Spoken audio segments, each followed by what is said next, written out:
Red சீத்தாப்பழம். இது red சீத்தாப்பழம் மரம், இது பச்சை சீத்தாப்பழம் மரம். நிறையா காய்ச்சி நிறைய பழம் கொட்டியிருக்கு. இங்கே பாருங்க, இல்லை பறவைகள் சாப்பிட்டுட்டு போகிறாங்களா.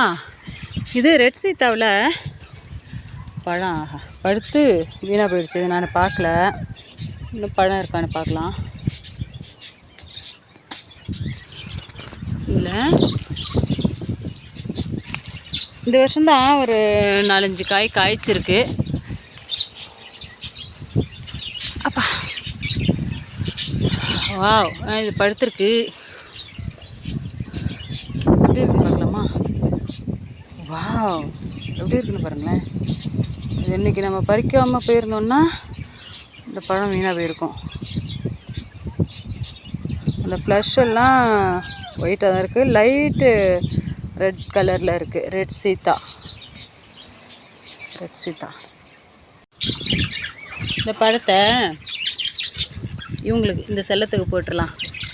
இவங்க ஒருத்தர் தான் இருக்கிறாங்க. இவங்களுக்கு ஒரு ஜோடி வாங்கி போடணுன்னு பார்க்குறேன். அதுக்கு நான் மறந்து போயிடுறேன். வேண்டாம் இதோ வந்துட்டே. இந்தா கிட்ட வர மாட்டாங்க. அதில் போட்டோன்னா சாப்பிட்டுட்டு அழகாக இருப்பாங்க. என்னடா ஏய்,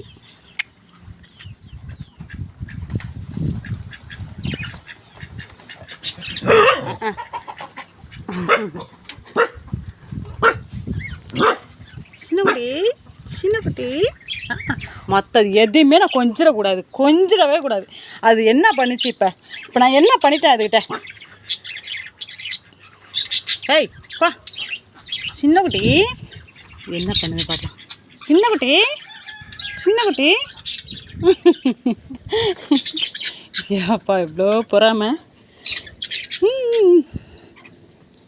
நான் ஒன்றெல்லாம் நான் கொஞ்சம் முடியாது. போ வர முடியாது. வராத கிட்ட வராத. போ, அடி வாங்காத.